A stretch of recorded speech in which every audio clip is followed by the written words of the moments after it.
আমি যদি মনে করি চুরির জন্য আইন করতে হবে, আইন দিয়ে চুরি বন্ধ করবো না চুরির জন্য আইন করবো? সিস্টেম দিয়ে চুরি বন্ধ করবো না কি চুরি বন্ধ করার জন্য সিস্টেম করবো? এখনো বাংলাদেশে উল্টোটা চলতেছে। মানে আপনাকে ধরে নিচ্ছে আপনি চোর, তারপরে তার উপর ভিত্তি করে আপনাকে এখন আইন বানানো হচ্ছে। এই কনসেপ্ট থেকে বেরিয়ে আসতে হবে। সরকারের ক্ষমতা বাড়া কোন দেশের, গণতান্ত্রিক দেশের জন্য ভালো কিছু না।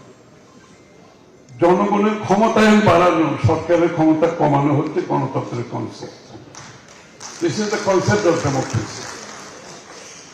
সুতরাং উইল ইনশাআল্লাহ এনশিওর দিস।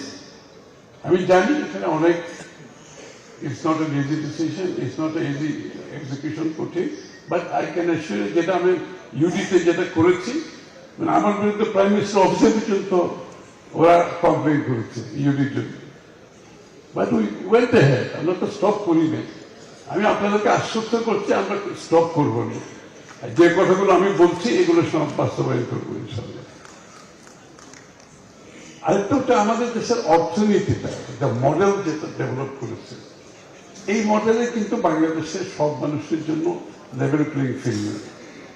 বাংলাদেশের সব মানুষের পার্টিসিপেশনের সুযোগ নেই। আইদার পৃষ্ঠপোষকতার মাধ্যমে আপনাকে ব্যবসা করতে হবে, অথবা অর্গানাইজ গ্রুপ হইতে হবে। যারা অর্গানাইজ গ্রুপের বাইরে, এদের জন্য ব্যবসা বাণিজ্য করা খুব কঠিন বাংলাদেশে। All patronise group. তো নতুন এবং ফিরে আসা গ্রাহকদের জন্য নগদে চলছে ক্যাশব্যাক সহ প্রতিদিন হাজারো উপহার জেতার সুযোগ। হবে আশা আর ফেরা, সারপ্রাইজ সেরা।